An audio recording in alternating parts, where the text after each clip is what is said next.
This is a true hidden gem. You come up this dusty road to find this bakery and to get your fresh baked bread. So we're going to go down here to this vineyard, to this winery, which is one of my favorites in all of Portugal, and get something to wash this bread down with. Guess how much a glass of wine here is at the winery, this glass? €2. This whole area was burned. It was black. There was nothing here a couple of years ago. And just 2 years later, 2.5 years later, it's all grown back. Pretty amazing. Welcome to Destination Eat Drink, the travel channel for foodies. I'm Brent Peterson. I'm an American living in Portugal, and we are in Palmela, Portugal today, city not too far from our city of Setúbal. We're going to go to this little hidden gem bakery today and have a little bit of wine too, but first I wanted to stop here. We're gonna walk up to the ridge here, but I wanted to stop here and show you this place because behind me is the Palmela Castle, and then over to my left, to your right, that whole hill there. See how green that is? Covered with trees and brush and everything. We had a wildfire here a couple of years ago. This whole area was burned. It was black. There was nothing here a couple of years ago. And just 2 years later, 2.5 years later, it's all grown back. Pretty amazing. So let's head on up, get some fresh baked bread in a place that you would not expect, and some of the best wine in Portugal. This is Julião Padaria, Julian's Bakery, and you can see that this place is a true hidden gem. I mean, you would never know that it's up here unless you were to come up this dusty little road.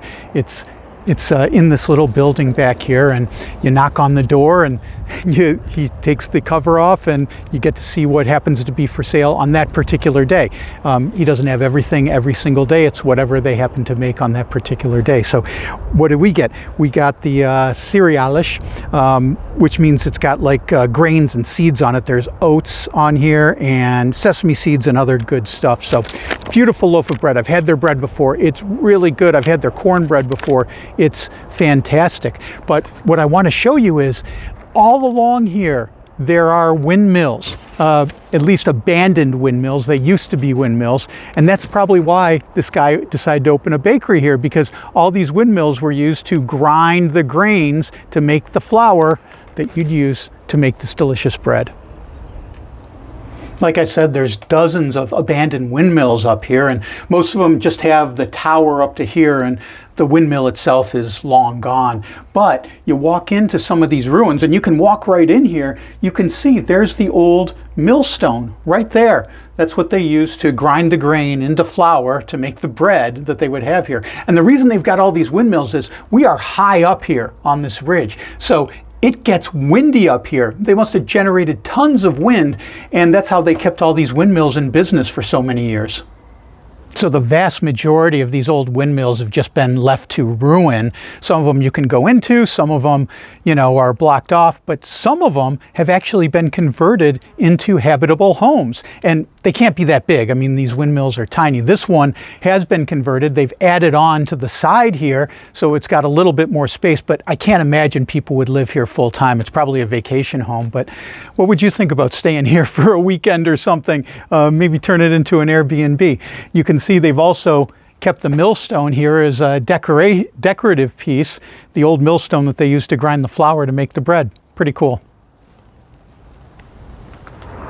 At the very top of this mountain is Castelo de Cabanas, and this thing dates actually pre-Roman, like 400 or 500 years before the Romans got here. That's when they were occupying this area. Of course, the Romans took it over and built more upon it. And you can see why. I mean, we're at the top of the hill. On a clear day, you can see all the way to Lisbon. You can see back to Setúbal. And then behind me here is the Palmela Castle. We did a video with the Palmela Castle and some of the best wines here in Palmela in an earlier video. But obviously that Palmela Castle is much more modern compared to this stuff that's like 2,500 years old. And it's crazy. It's just right out here in the open for you to come and check out and explore. Had I planned better, we could have brought some accoutrements for a picnic and had a picnic up here, but instead all we got is our bread. Of course, the bread is really, really good, but nothing to go with it. So we're going to go down here to this vineyard, to this winery, which is one of my favorites in all of Portugal, and get something to wash this bread down with. So we came down to Quinto do Piloto. This is one of my favorite wineries, not only in our peninsula of Setúbal, but also in all of Portugal. You know, you talk to people from Portugal even, and they're not familiar with how good the wine is here in the Setúbal Peninsula. But it's very, very good. Not only the Moscatel, which is sort of famous in Portugal. It's a fortified wine, but just the regular still wine. What did I get? I got the rosé, and frankly, I've never tried the rosé here at Quinto do Piloto. I always get the red. They have a wonderful reserve red, but it's warm today. It's very warm today, unseasonably warm. So Karen suggested we get the rosé, so that's what we got. And guess how much a glass of wine here is at the winery, this glass? €2. €2 for a nice pour on this wine.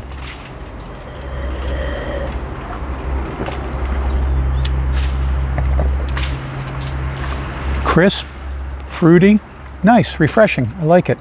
And don't have a knife here, so just yanking it right off the loaf.